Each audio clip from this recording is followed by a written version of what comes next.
Good morning. How's everyone doing today? Today we're getting ready to begin a brand new unit. And the unit that we're going to begin is exponents. Today we're going to start with zero and negative exponents. Okay, you do have something that is underneath that the document that's under there, and you can use that document to follow along. Your assignment is also on this document. Okay, so 0 as an exponent. If we have 0 as an exponent, this one is so easy. Anything to the 0 power is 1. So it doesn't matter what we put over here. For an example, 742. You choose any number. Anything to the 0 power is going to be 1. Okay? The second one is negative exponents. For every non-zero number, a, an integer n, a to the negative n power is the same thing as 1 over a to the n. So let's say I have x to the negative 2. That's the same thing. This is in my numerator, so I'm going to move it from the numerator to the denominator, 1 over x squared. I just move it from the numerator to the denominator, and the exponent becomes positive. Or another example, if I had 1 over a to the negative 3, this is in my denominator. To make it a positive exponent, I'm going to move it to the numerator, and it becomes positive. And it's just a to the third. You could even put a to the third over 1. Anyway, it doesn't matter. I will let you do the 0 base up here in these first examples because you know the answer. Anything to the 0 power is 1. So every one of those is just 1. Now, let's look at these down here. 9 to the negative 2. I do not like negative exponents, so I'm going to put 1 over 9 squared. That's what we need to do, and that becomes positive. If I'm asked to simplify it, what is 9 squared? Yep, 1 over 81. 9 times 9 is 81. We can do all of these the exact same way. Okay?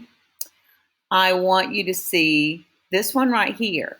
This is very important because see how this 4, negative 4 is in parentheses? That means that this negative 2 is applied to everything.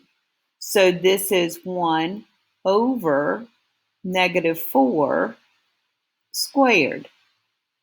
Negative 4 times negative 4 is positive 16. That's important.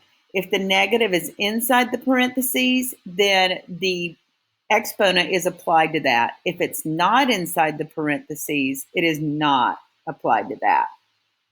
Okay? So I'm going to do one of these down here that is simplified. To simplify these, what is the simplified form of the expression? This 5, there's nothing there, so it's just raised to the first power. So I'm going to put a 5. The a cubed, that's still a positive exponent, so it stays exactly where it is. This b, though, it is raised to a negative power. If I want it to become positive, it moves from the numerator to the denominator. And that's all we're doing with these. Okay? On the back here, you have some. It's exactly the same as I was doing on the front side. Okay? And right down here, I'm going to ask you to do some evaluating.